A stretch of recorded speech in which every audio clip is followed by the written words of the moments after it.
Hello, everybody. Go for it, Megan. Okay, great. Hey, everybody. My name is Megan, and this is Katie. Hi. And right behind, in front of us, is Jeff. And we're so happy you've joined us today. Honor of our first. I'm gonna go with you.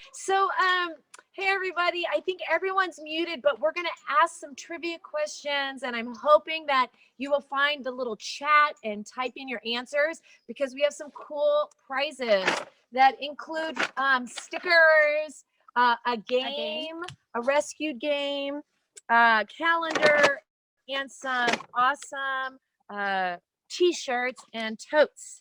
So see if you can find that chat so that you're ready to go when we ask our trivia questions. That's our original Olivia t-shirt. All right, great. So it was a really wonderful morning. We went around, said hi to everybody. And the best thing is that we were able to rescue 5 new Australorp hens. And here they are.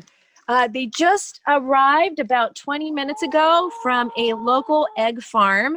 And they are black, as you can see, but in the sunshine, they have this green iridescence on their feathers. And so these girls have been retired and they are going to retire permanently with us. We have a permanent flock of 9 Australorp hens, and they live near here. And so these 5, I hope, will be accepted into that flock, and then we'll have a nice front yard flock of chickens. They don't have names yet. I think we will take suggestions. So right now it's time for our first giveaway. As we go around and feed some blueberries to the chickens, I want you to think about, or first prize are some stickers with our logo. They say, let live and let love. And so these stickers could be yours. If you can, in your chat, tell us who our first rescued animals are. Who are our first rescued animals? I don't know if these girls like blueberries, but the other Australorps do. So I'm just going to throw some in there and see if maybe at some point they'll investigate their space and come and eat some. Hi, girls.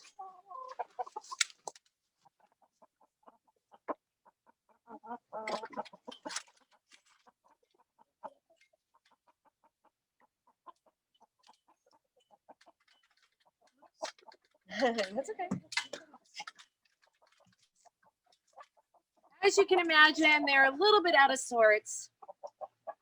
Right behind Jeff, he's going to introduce you to 2 tiny little roosters. They're about 3.5 months old. They are bantam roosters. You can see that they have feathers growing on their feet. They're a little bit nervous right now. They came to live with us about 3 or 4 weeks ago when they were found by a friend of mine in a pet store living in an aquarium. And these roosters had a free sign written on them. And actually, to be honest, there was one rooster, and we agreed with her help to bring them in and try to find them a permanent home.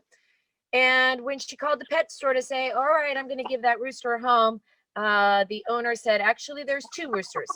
So here we have Mr. Momo and Professor Papu. Which we learned the names are from Avatar Last Airbender. Okay, all right, great. So these are Japanese manga character names. And don't they kind of look like that with those feathers on their feet?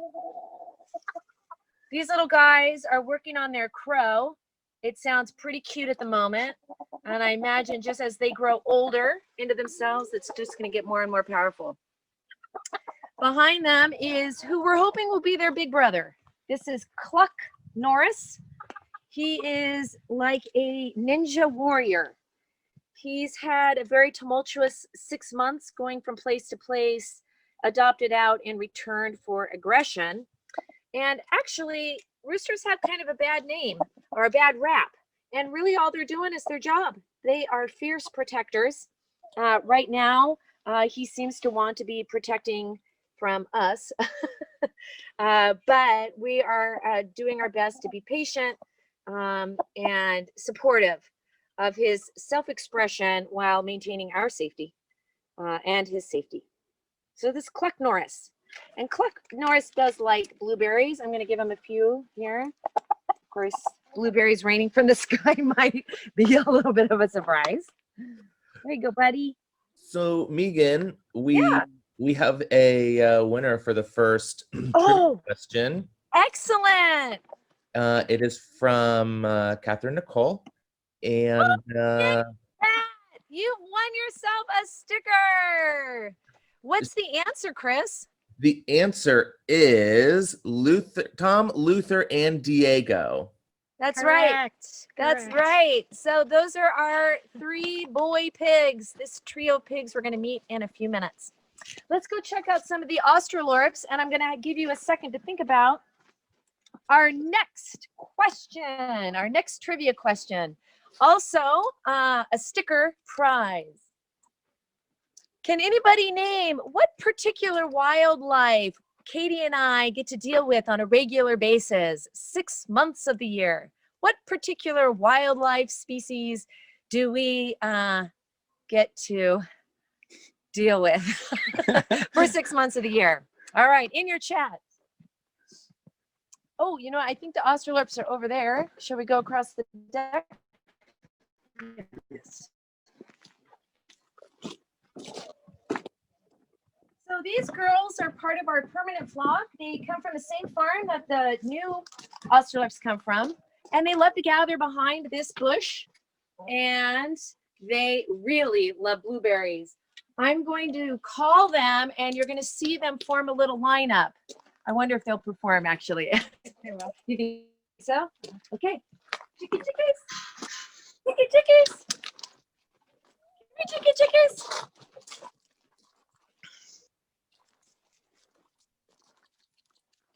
Chickies. There you go. Good girls. I don't know if Cluck approves or doesn't approve. So the reason why we call them and give them blueberries and try to get them to come to us is because in case of an emergency, we want to be able to gather all the animals. And so really this, this recall and treat giving is enriching for them, but also is for their safety. So when they come out and play in the front yard, this is one of the ways that we get them to go back into their enclosure when we can't be out with them. But it's also a way for us to gather them for their safety. Cool. So, Chris, does anybody know which particular wildlife species we get to know really well? Yes, it's that one was an easy one, I think. Oh, okay. Which is great because it means that people know what's going on. Rattlesnakes was the answer. Rattlesnakes. A lot of rattlesnake answers coming in. Okay. Do you know who was first? Or maybe we could take the first 5. Yes, that's perfect because so many came in so quickly. The first one that I saw was from Rob, but if we do the first 5, that's excellent because we have Mickey and Michael, we have Lynn, we have Bryce, Susan, and Rob. Oh, you know what? We have enough stickers. Let's just see if we can get all their information. And we'll send them. Excellent. Great job, everybody. So now we're heading into the center pasture where we get to meet the goats and the cows. You can see that the goats have already come to greet us. This is Meg, and she has 2 babies. And so I want you to think about who her 2 babies might be. There might be a question about her 2 babies later on. Meg here came to live with us with her kids last March, and she is still milking. Her kids were born on February 14th, and so that makes them, about 9 months. And so they still, for comfort and for safety for all of them, I think they are still milking, and that's fine with us. As long as it's not a danger to Meg and she doesn't seem bothered by it, we are all for supporting their needs. With Katie right now is Teddy. He's the big man on campus. The kids that came with Meg are also his kids. So we were able to keep this family, hey buddy, able to keep this family together. You'll notice that he has some really interesting horns. Say hi, Teddy. He does talk sometimes, but his horns are from a disbudding that's gone wrong. What happens often for people who are going to keep goats is they like to remove their horns, and sometimes the horns grow back, and these unfortunately have grown back in a way that are injurious to his health. This shorter one grows back directly into his spine, and the longer one curls around his ear and heads right for his eyeball. So we have to keep track of that and make sure that we can make sure that we trim those before they become a danger. What, Teddy? Let's show them around. So goats, like a lot of our animals, have a hierarchical social structure.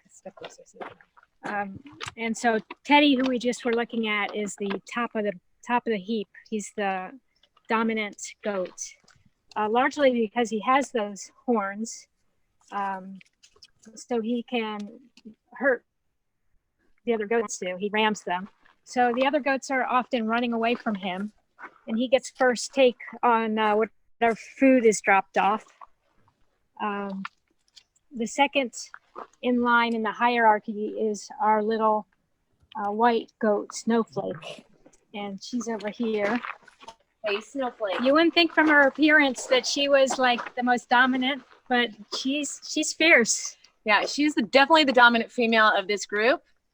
Do you want to talk about what makes Snowflake a little bit more special than the other goats? Yeah, so Snake was born with a cleft palate. And see, she's running away from Teddy there.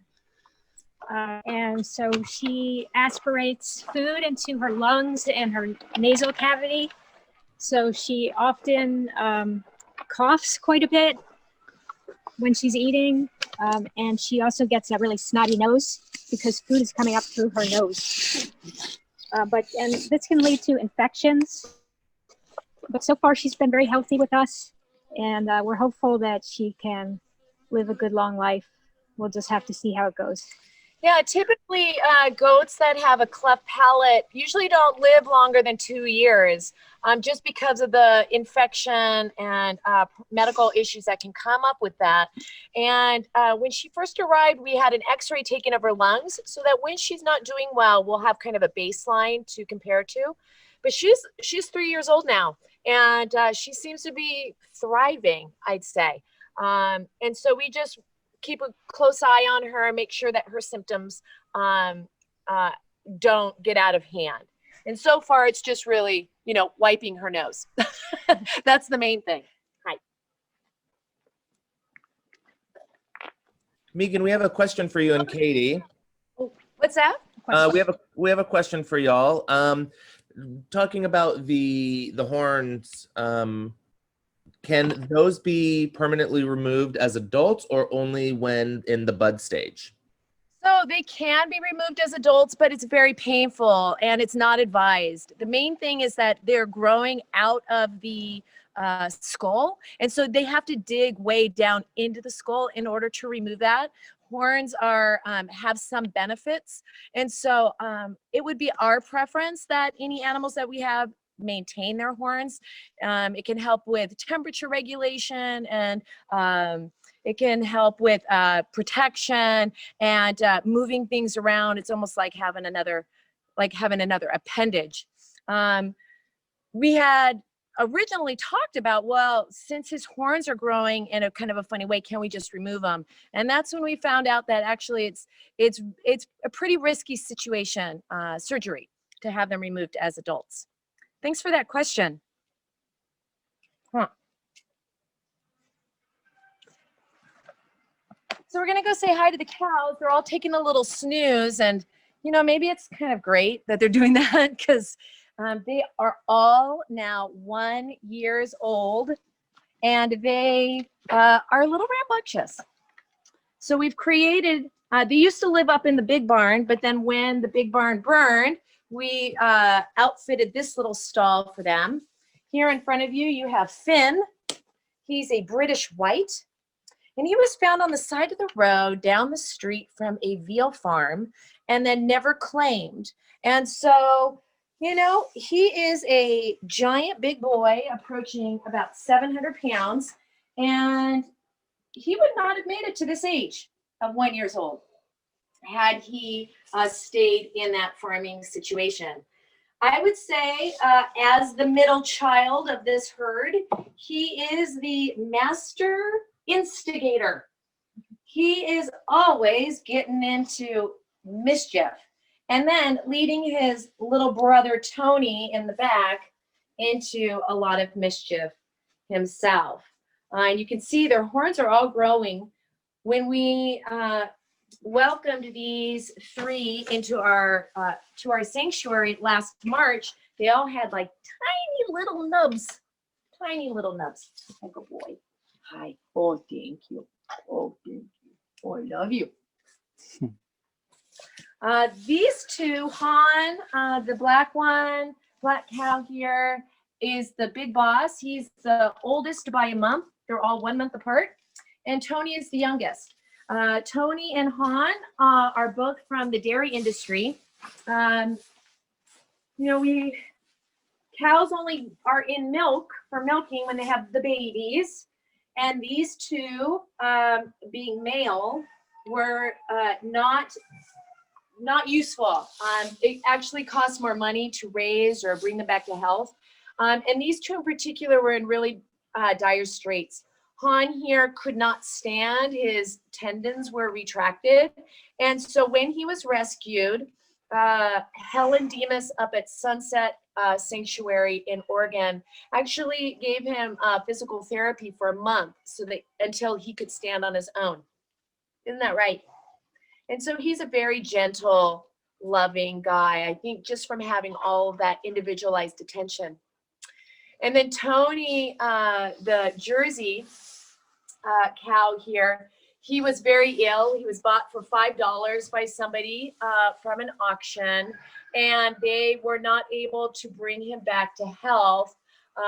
And he nearly died. He spent a lot of time at UC Davis and at a wonderful sanctuary up in Sacramento called Only Sunshine while he was being bottle fed. And then he came to live with us last March along with these two who came down from Oregon. And I'm glad we caught them at their sleepy time. I'll get a video later this evening of them being rambunctious and post that on our Facebooks. I think it's time for another giveaway. Because we're celebrating today, we want to have some party prizes. And in this round of giveaways, we're going to offer 2 calendars. So these calendars are Northern California animal rescues. And there are 11 of us who got together to create this calendar. We're October because that was the month that we brought home our very first rescues. And so you'll be able to see us next October. You'll be able to see Teddy and Olivia and Tony and Finn and learn about our boy pigs.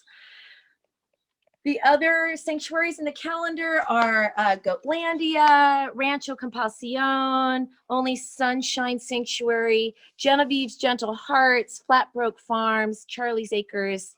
Oh, so many great organizations that we get to work with all the time. Super fun. So that is the prize. That's the giveaway. We have 2 calendars to give away. My question for you is, who is Snowflake's mom? That's not something we talked about when we were talking about Snowflake. So you kind of have to be in the know. Which of our goats is Snowflake's mom? And you can see she's followed us into the cow stall to have a little lay down. Aw. I actually haven't seen her in here before. So it's really nice that the cows and the goats are able to get along. Before we were evacuated from the wildfire and went to Charlie's Acres, the goats and the cows had separate spaces. And so it was really nice that when we came back after being gone for a month, that they were able to all be together. So Chris, what do you think? Does anybody know who Snowflake's mom is? Absolutely. Harriet Storm. What? Guessed Honey. That's right. That's Honey. She looks like a little calico to me. That sweet Honey, which is like the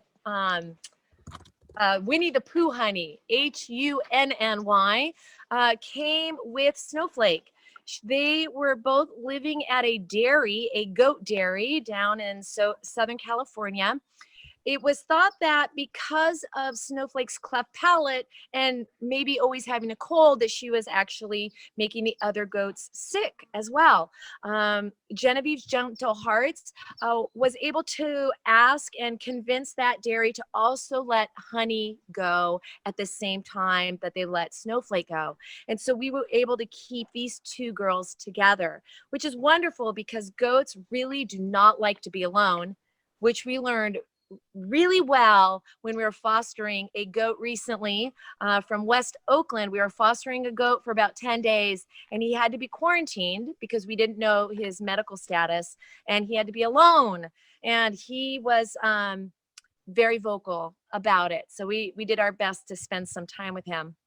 It was really nice that Honey and Snowflake get to be with us.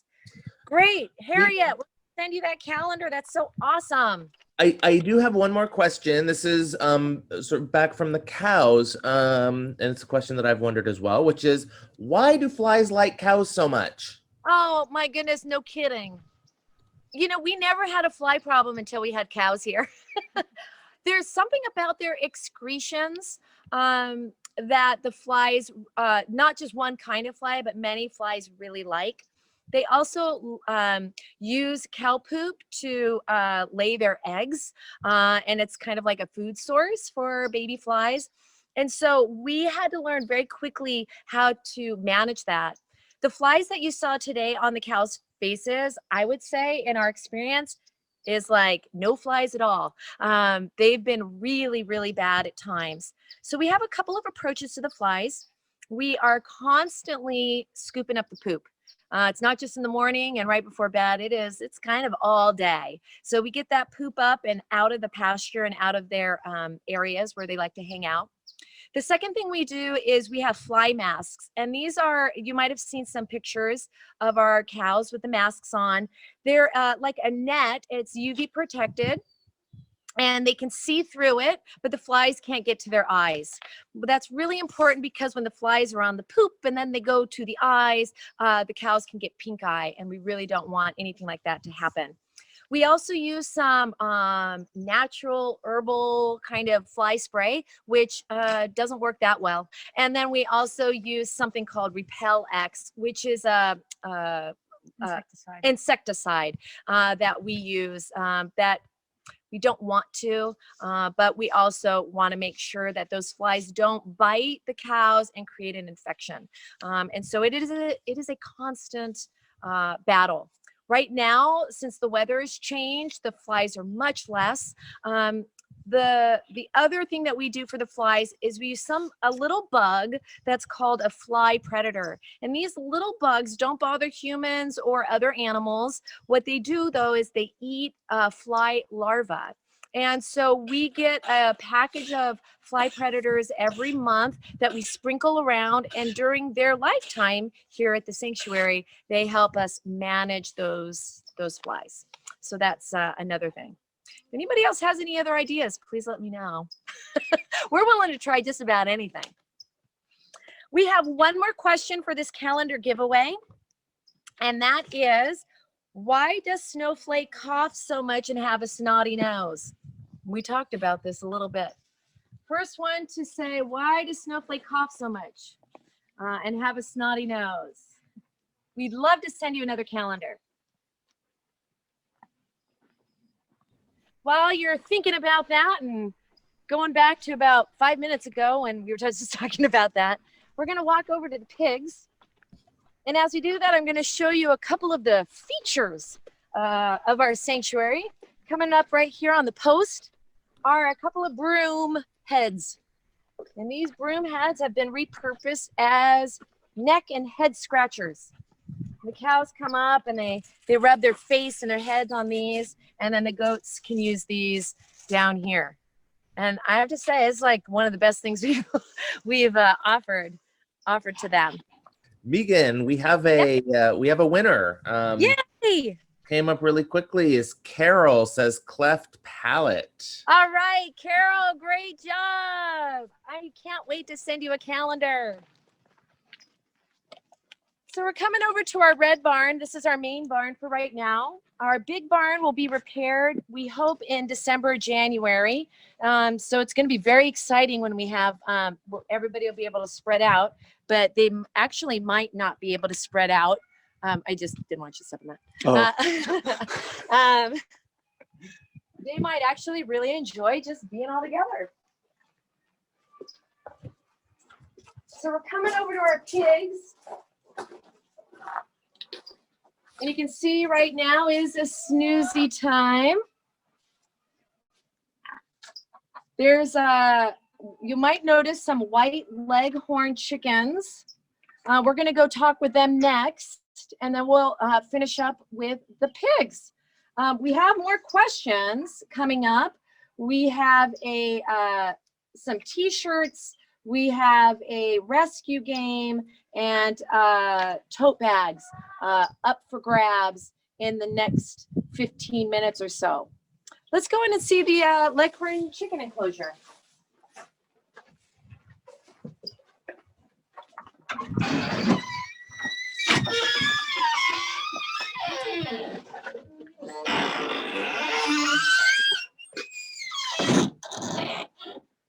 So this is our red barn.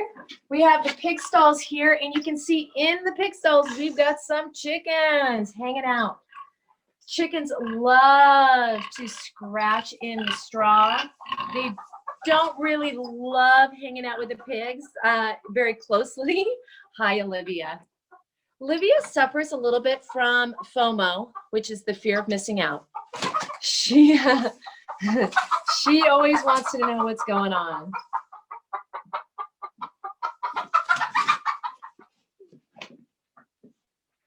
So we're walking through the goat stall. This is where the goats spend the night, and into the chicken enclosure.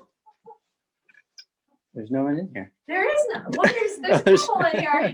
Where is everybody? Everybody must be outside. I don't want to give them a treat outside though, because the pigs will just come and like take it over. So I'm gonna actually. Will you turn on the lights, Kitty? Here they come. So here they come through their door.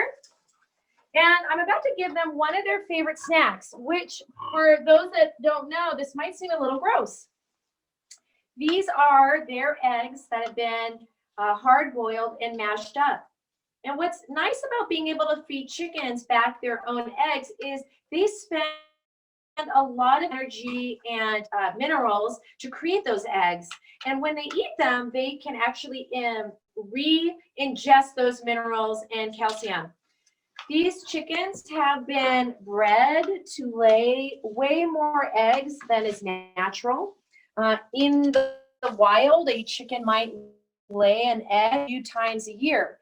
These chickens lay anywhere from 1 to 2 eggs every day. It's really hard on their system. And so these particular chickens are leghorns. You'll notice that their body shape and their color is very different than the other ones. They've got these flock of seagulls, 1980s hairband combs, which I think are pretty amazing. And when they lay their eggs, because they've not only been bred to lay their eggs more than usual, oh, here comes some more, they hear the good news. In the factory where these girls came from, it's typical behavior for the farm to leave the lights on so that they, just from the photosynthesis, they are forced to lay more eggs. They are the temperature controlled so that they're also inclined to lay more eggs. Many of these girls suffer from reproductive diseases like impaction. In fact, we have one of these girls living in our bedroom right now who is recovering from surgery to have a lot of material from inside her oviduct removed.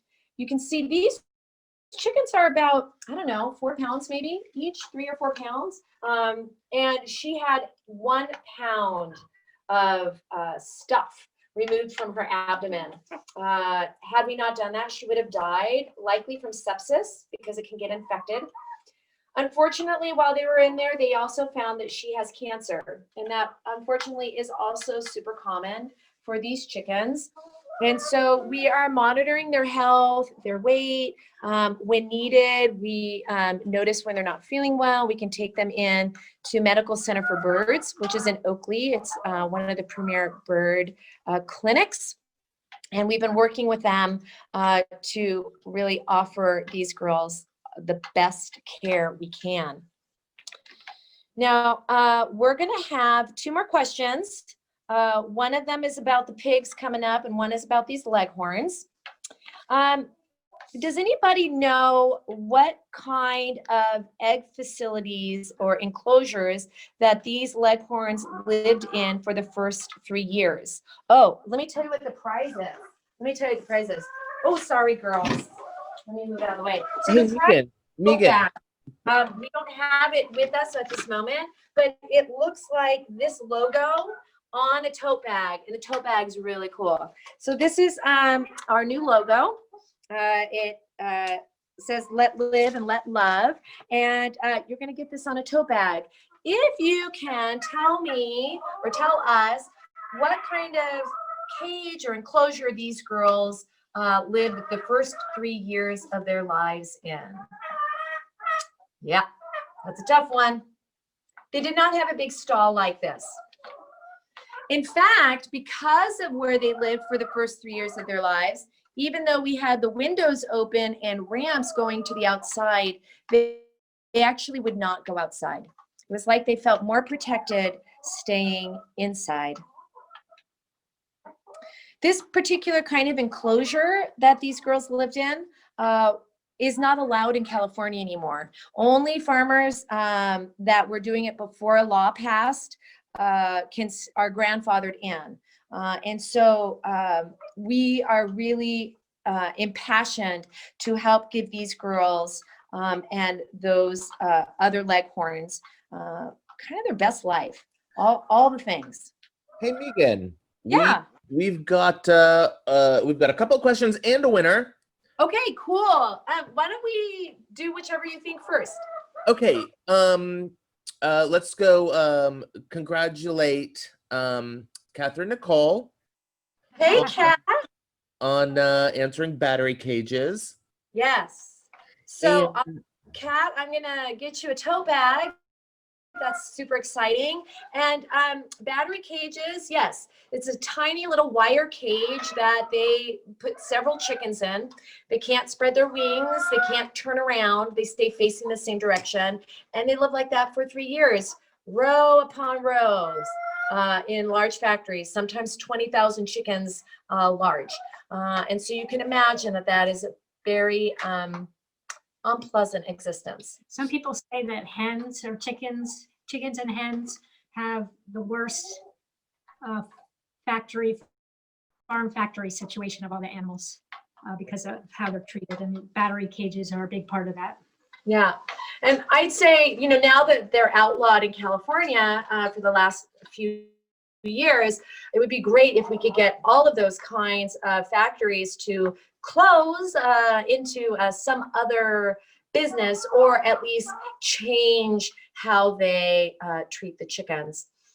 There's a big difference for us that we noticed between the personalities of these leghorns who were in battery cages and the Australorps, those black hens from the beginning of our tour, who are pasture raised. And although we advocate finding something else for breakfast, if you do still need to eat eggs, think about pasture raised. They're more expensive, and there's a reason for that.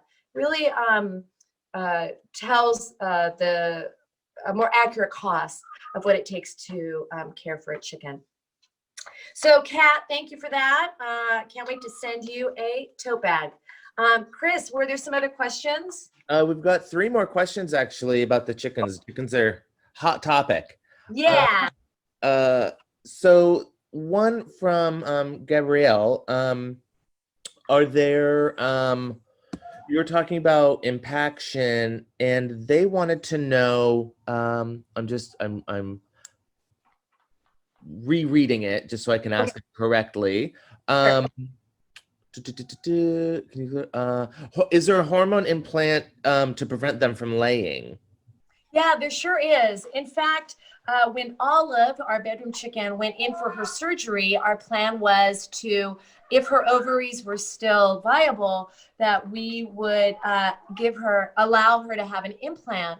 And so we did that. And so now she doesn't need to lay eggs. An implant is something similar to what humans have, which is like an IUD. So it's something that's inserted. There are 2 kinds that are available right now. One that lasts just about a year, and another one that lasts just over a year, continues to work. Unfortunately, the implant is rather expensive, as is the surgery. Mm-hmm. The implant that we got for Olive costs upwards of $600, and that is to help her stop laying for the next, anywhere from 12 to 18 months. Because the laying is what's causing the impaction. So so this implant lasts for 6 months. The less expensive one, which is still $400, lasts only for 6 months. And you would have to continue to do that. Think about these chickens that have just come out of this battery cage situation. They're anywhere from 3 to 4 years old, and chickens typically live 10 to 12 years. So we felt that because Olive was a good candidate, surgery seemed like a great idea, and trying this implant was also a good idea. We currently can't afford to offer that kind of care for all of the chickens, that are under our care, which is why if you feel connected at all to chickens, if they're a hot topic for you, perhaps you'd like to participate with us in helping to provide a really great home, but also necessary medical care, so that the first 3 years of their life, which was pretty dreadful, they can actually enjoy another 7, 8 years of their life. Feeling pretty good. Awesome. Thanks, Chris. Thanks. I've got another question from Carol. Do chickens continuously produce infertile eggs naturally? They do, but not at the rate that these factory, or not the chickens how they're bred to be now. So like chickens in the wild, just a couple times a year they would lay an egg. These girls, like I might have mentioned already, lay anywhere from 1 to 2 eggs every day. So they're going from, that's like what, 100% increase, right? More from than like that, 3 or 4 a year to like 360 a year. It's a lot. That's a lot. Yeah. Clarification, that question was from Shilpa. But we do have a question from Carol, which is, what do you do when the animals meet their demise? On-site burial, or how is that? Yeah, so that's something that we've thought about. hopefully we don't have to worry about that anytime soon because all of our animals are very young. For the chickens, we have lost chickens. We actually allow those chickens to be necropsied so that we can find out why they passed away and if they had an infectious disease. It's a way for us to be able to protect the flock. UC Davis has a department that is able to do that. It's the California Food and Health Safety department, and they will do an autopsy to let us know if there's something that will affect the rest of the flocks. Excellent. When our pigs and our cows go, it all depends on how we're zoned. We have 60 acres here. I would say 2/3 of that is wild. 1/3 of that is our sanctuary space. And so presumably, if we could, I think it would be nice to be able to allow them to be laid to rest here at the end of their lives. I don't know yet. Thanks for that question. It's Just just, something we really haven't totally thought through yet. yeah. When we learned about the different species and how to care for them before we started this, one of our initial thoughts was that we were not going to get cows or pigs because they're way too big, and it would be so hard to manage them if they fell, hurt their leg, couldn't get up. How, like 700, 800 pounds, how could we move them? And so we've been working with sanctuaries that are near us and also sanctuaries back east that know more than us, that help educate us on the best ways to deal with that. So I really appreciate that question. And we are being thoughtful about how we can mitigate and manage that. So thanks for that question. Awesome. Thanks for the explanation. We have one more question before we leave the Leghorns. We're about to meet the pigs. Does anybody know, this is for another tote bag, does anybody know the pig's least favorite piece of produce? Least favorite, and I'll give you a hint, it's a vegetable. They like a lot of produce, but there is one that even left overnight until the next day. Everything else is eaten, but this vegetable. People say that pigs will eat just about anything, but we have not found that to be true with our pigs. They're rather picky, and I hope that's because we spoil them, because they certainly deserve it. That's true. That's true. While you think about that, make your guesses. Let's go meet the pigs.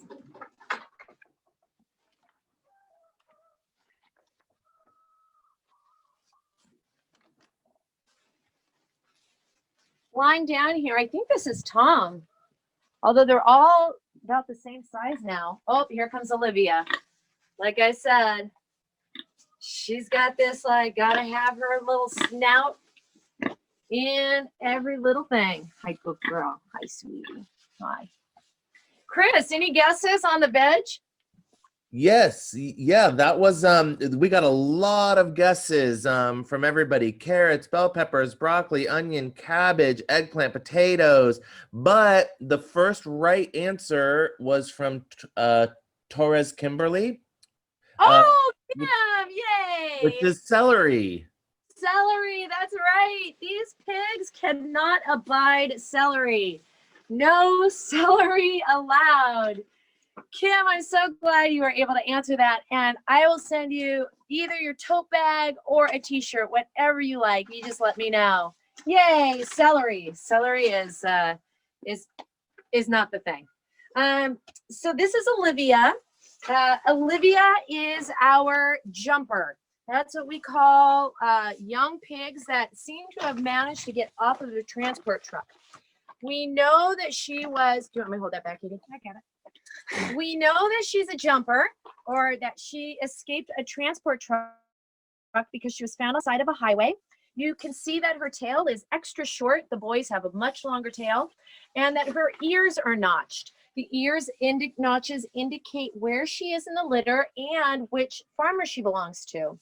Now, Olivia was found on the side of the highway off Highway 4 in Bayshore, and she was an instant favorite with the shelter and the police officers who were able to get her off the highway. She was very lucky. Many jumpers end up with broken limbs. A recent one back east, I was reading about recently, had a broken jaw. She had some lacerations, but as you can see, she's grown through it. Olivia is a Yorkshire pig. She will grow to be anywhere from 800 to 1,000 pounds.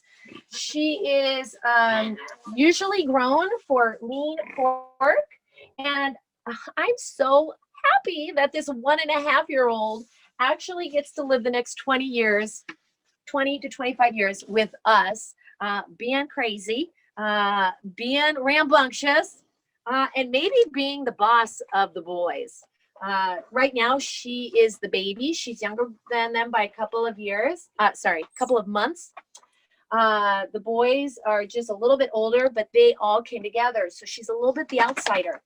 She also has a lot more energy than they do. And she really loves to perform tricks. I might ask Katie to go get a pumpkin so we can rouse those boys. You can see what they look like. But could you also bring the persimmon? Yeah. And we can show you Olivia's special. While Katie is doing that, we can look at the other sleeping pigs. We got Tom behind you. Tom is a farm pig. He and his brothers, they're a hybrid kind of a pig. And, oh, he's going to let me rub his belly. Okay, he's stretching out. They will grow to be about 500 pounds. They're just about there. They are just about there. We'll see. Olivia, what are you going to do with that? She's like, I just want to bite it.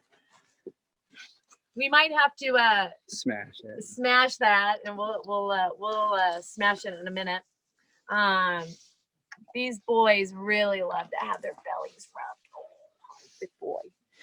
So Tom is about 1.5 years as well, and he's the middleman or second in command, I'd say, of this little herd. And he is definitely the instigator, just like Finn the cow. Inside here, I see we have Diego. He's the little guy. Oh, hi, good boy. Well, you don't have to get up. Oh, okay, yeah, you should get up because we're going to give you a treat.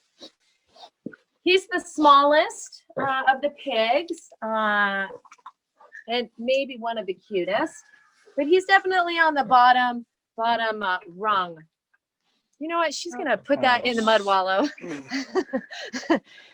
Let's talk about their mud wallow. So when the boys arrived here the first time, they were in this area, which was covered in grass. And you want to take it out that way and we'll smash it? All right. We wet the ground and they went to town. They love using their snouts. Their snouts are very strong. They love to dig and search. Pigs have notoriously terrible eyesight and very good hearing and very good sense of smell. And so these 4 pigs are no exception.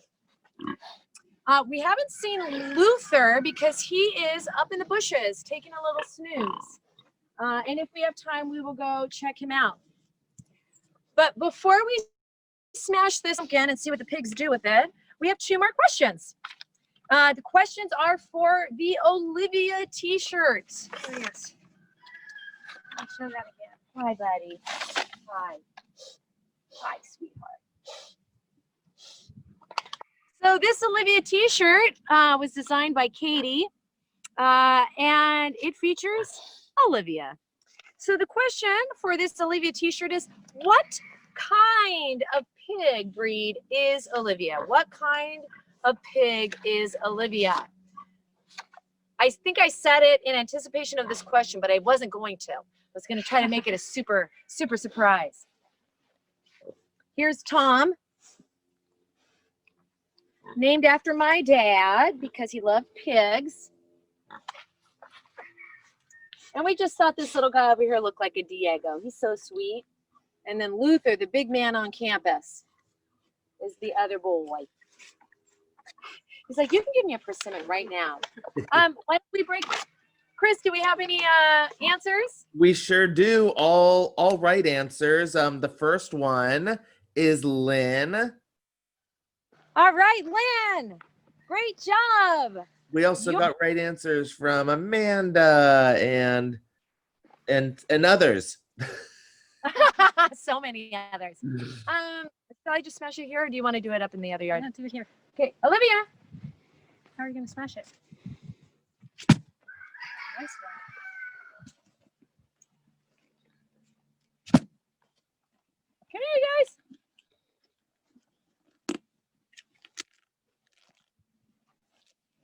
I'm gonna break it off into some pieces because if they all get their snouts in there. Luther, come on, Luther. Hi, bud. Diego. Diego. It doesn't want to break open. So we're still learning how to break open the pumpkins.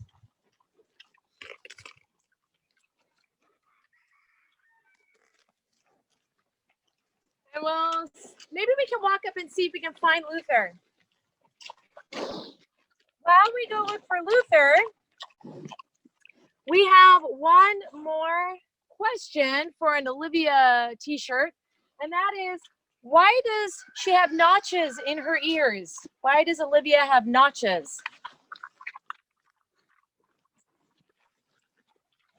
Luther.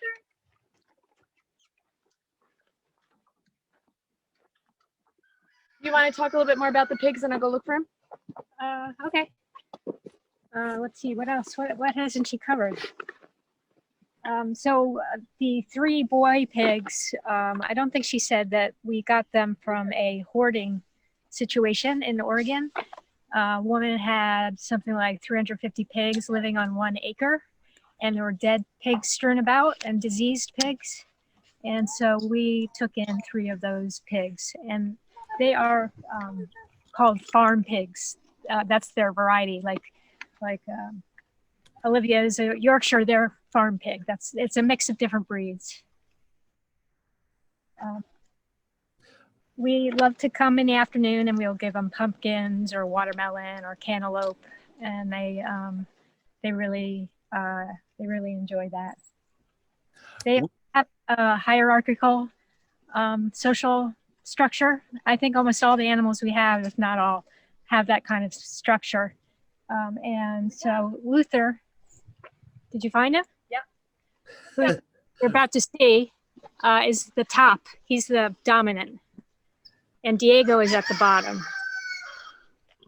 And we have a winner. Good. For the answer, which was, the question being, what are the notches for? And J.M. London guessed identification. Awesome, Jane. Great job. It is for identification. Nice Thank you. work. Yes, Jane London. Yes. Great. That's so awesome. Yay. Thanks. That's exactly right. Oh, hi, good boy. And those notches, of course, are put in the baby pig's ears without any kind of painkiller or anything. Yeah, when they have so many babies to, or so many animals to put identification marks on, they just go right on down the line. Hi, good boy. So one thing that we are constantly thinking about with the pigs is, because they have to live for 20 years on these joints and these muscles and tendons, we want to manage how fast they're growing so that they don't get too big too fast. In a regular farming, factory farming situation, they really want to increase weight and get those pigs grown as big as possible. And we're trying to make sure that we offer the pigs enough energy and nutrition so that they can be strong, full-size pigs, but not so much that it's going to be a strain on their joints and their tendons. So there's not a lot of best practices out there. So we work alongside and talk with a lot of different sanctuaries that have experience. and try to find the best foods, the best exercise, enrichment, and best amounts of food to give them. So that's about it for meeting all the animals. I wanted to offer up 2 more trivia questions for a really special game that a friend of ours made recently. The game is a card game and it's called Rescued. This card has 250 cards with beautiful animations and a lot of information about different kinds of animals so that you can continue to advocate for animals and learn about them. Some of the cards have to do with dogs and cats. Some are pigs. Some are goats. Some are chickens. And it's a really fun game. And so we have 2 of these card games as giveaways today. The first question, Chris, is going to be, who are Meg's babies? I'm looking for names of Meg Goat's baby kids. Who are Meg's babies?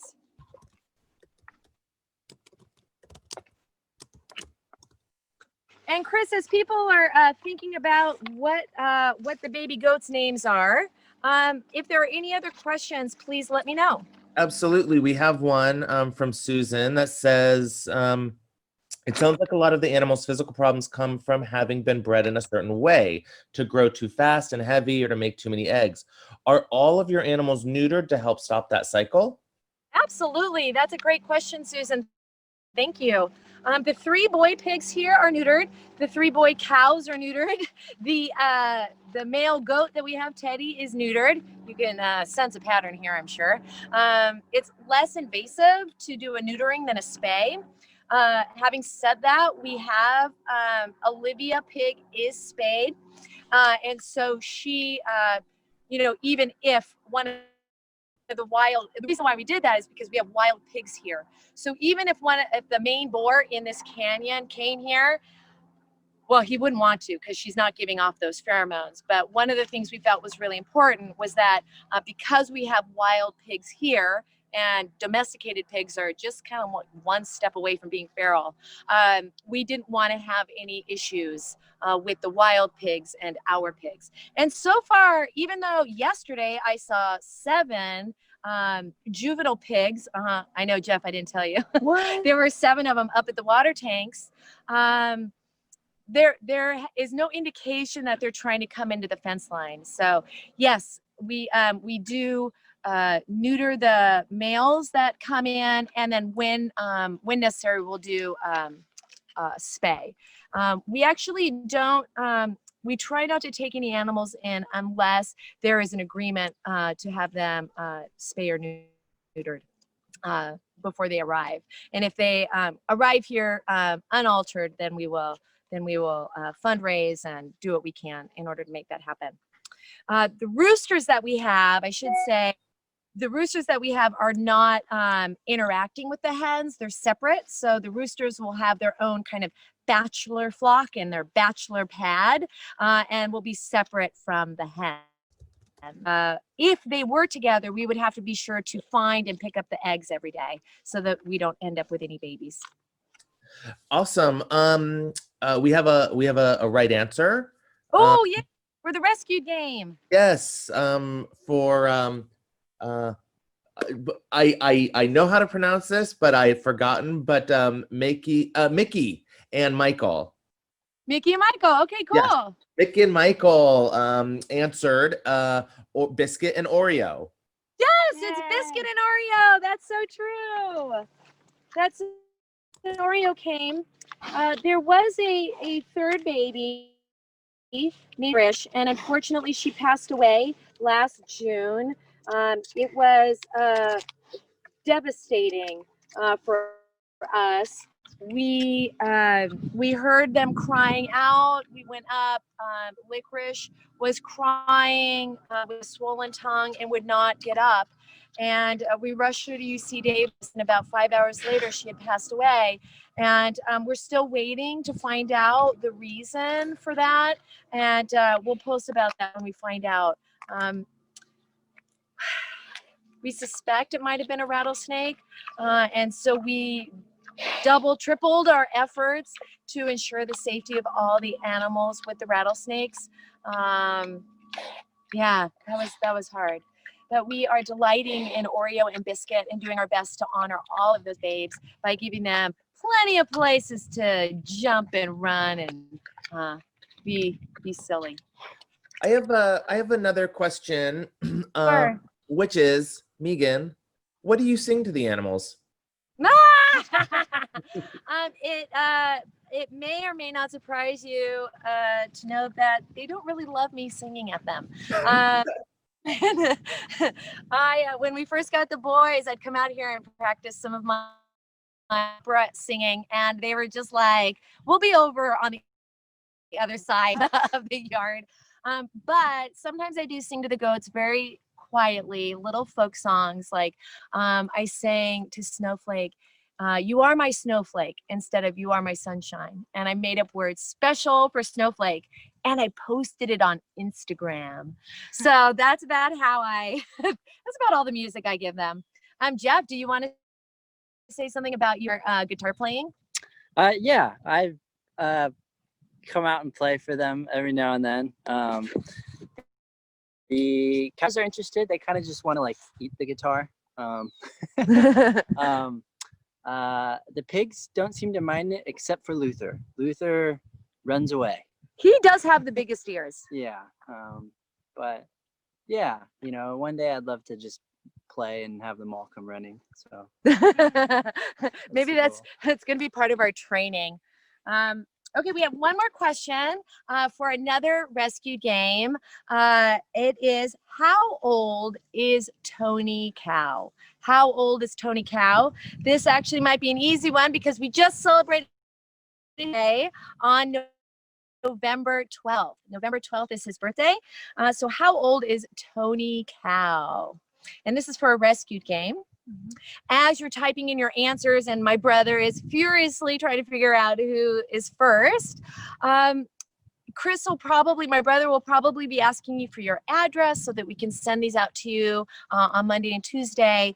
And yeah, while you're typing this out, I should say we have calendars for sale, we have stickers for sale, we have these cool t-shirts and totes for sale, and we just this week started a adopt a farm animal program. And if you met somebody today, or if you've been following somebody on Instagram, as Olivia P's behind me, and you like somebody, especially you want to help contribute to their care, please consider becoming a monthly donor. For $25 a month, that really helps us provide not just fresh bedding, food, and treats, but enrichment, you know, balls for them to play with, or jungle gyms for them to climb, or like Olivia has a food puzzle that's normally for a dog. We put some of her pellets in there, and she'll, like, for a half an hour, roll it all over the yard trying to get all those last pellets out of her treat ball. Tell them what they get in return. Oh, why don't you tell them the benefits? The benefits are, so for adopting an animal, you get a photograph, a card with a photograph in it with telling you what the animal's favorite food is and what their favorite activities are. And then we will send you exclusive videos about that animal, featuring that animal. And you probably get a few stickers as well. We love the stickers. So Chris, did anybody did anybody guess how old Tony is?